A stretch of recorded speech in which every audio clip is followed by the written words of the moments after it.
ہستیوں پر درود و سلام، جو سن رہی ہیں درود سلام ہستیوں پر ان وجہ کے کائنات پر کہ جن کے در پہ بے زر آیا تو ابو زر بنا دیا، جن کے در پہ بے در آیا تو مقداد بنا دیا، جن کے در پہ آسی آیا تو حر بنا دیا، جس کے در پہ مجبور آیا تو مختار بنا دیا، جس کے در پہ ہم جیسا گناہگار آیا تو شبیر کا آزادار بنا دیا، شبیر کا آزادار بنا دیا۔ آؤ سارے درود کا لشکر لے کر اس در پہ چلتے ہیں جو علم کا در ہے، جو حلم کا در ہے، جو عبادت کا در ہے، جو سعادت کا در ہے، جو سیادت کا در ہے، جو شجاعت کا در ہے، جو نبوت کا در ہے، جو امامت کا در ہے، جو خلافت کا در ہے، جو رسالت کا در ہے، جو رسالت کا در ہے۔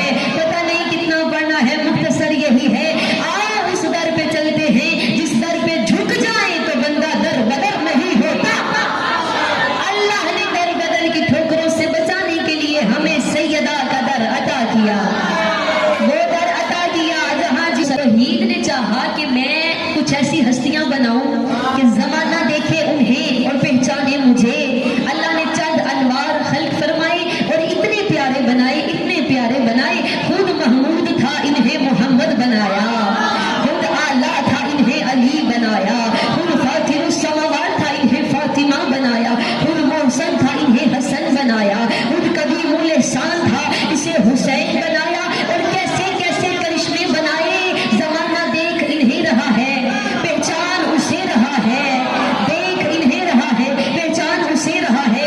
وہ علی ابن ابی طالب جو مغرب کے قبرستان میں دفن شدہ سورج کو نکال رہا ہے، جو پاؤں کی ٹھوکر سے مردہ جگا رہا ہے، جو ہاتھ کے اشارے سے سورج پلٹا رہا ہے، جو ہاتھ کے اشارے سے وہ ابراہیم کے دربار میں کچھ لوگ آ گئے، ابراہیم اور نمرود۔ ابراہیم نے کہا میرا رب وہ ہے جو سورج کو مشرق سے نکالے اور مغرب میں غروب کرے، اگر تو رب ہے تو سورج کو مغرب سے نکال۔ بس وہ خاموش ہو گیا۔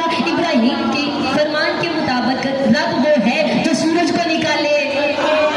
لوگوں نے ایسے ایسے عقیدے بنائے، ایسے عقیدے بنائے کہ رب وہ ہے جو مردہ اٹھائے، رب وہ ہے جو سورج پلٹائے۔ لوگوں نے جھوٹے عقیدے بنائے، جس نے اللہ کو چھوڑا کہا بت خدا ہے، انسان نے اللہ کو چھوڑا کہا سانپ خدا ہے، انسان نے اللہ کو چھوڑا کہا سورج خدا ہے، انسان نے اللہ کو چھوڑا کہا انسان خدا ہے۔ دوبارہ سنا، انسان نے اللہ کو چھوڑا کہا بت خدا ہے، انسان نے اللہ کو چھوڑا کہا سورج خدا ہے، انسان نے اللہ کو چھوڑا کہا سانپ خدا ہے، انسان نے اللہ کو چھوڑا کہا انسان خدا ہے۔ ابو طالب کے شریف خون نے ان نظریوں کو چکنا چور کر کے رکھ دیا۔ کیسے؟ علی کے بیٹے نے بت کو توڑ کے رکھ دیا، کہا بت خدا نہیں ہو سکتا، سورج پلٹا دیا، کہا سورج خدا نہیں ہو سکتا، سانپ کا گلا چیر کے رکھ دیا، کہا سانپ خدا نہیں ہو سکتا، سر سجدے میں رکھ کے بتایا انسان خدا۔ سبحان اللہ، سبحان اللہ، جیو جیو جیو۔ ابن عباس سے روایت ہے علی علم کے نبی کے علم کے وارث کیسے ہیں؟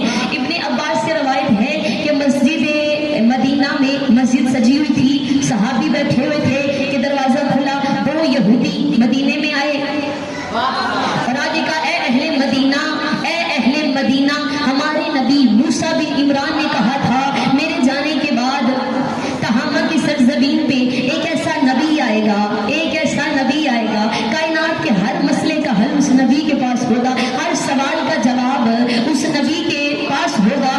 ہم اس نبی سے ملنے آئے ہیں۔ لوگوں نے پوچھا نبی تو وصال فرما گئے ہیں، تو انہوں نے کہا جی نبی تب تک دنیا سے نہیں جاتا جب تک کوئی وسیع نہ بنائے، کوئی خلیفہ نہ بنائے۔ اب لوگوں نے یہودیوں کو پکڑا اور ان کے سامنے لے گئے جو خلیفہ تھے، خلیفہ نے سلام لیا، جواب ملا، آواز آئی جی ہمارے کچھ سوال ہیں، ہم سوال لے کے آئے ہیں۔ جب مطمئن جواب نہیں ملے، مطمئن جواب نہیں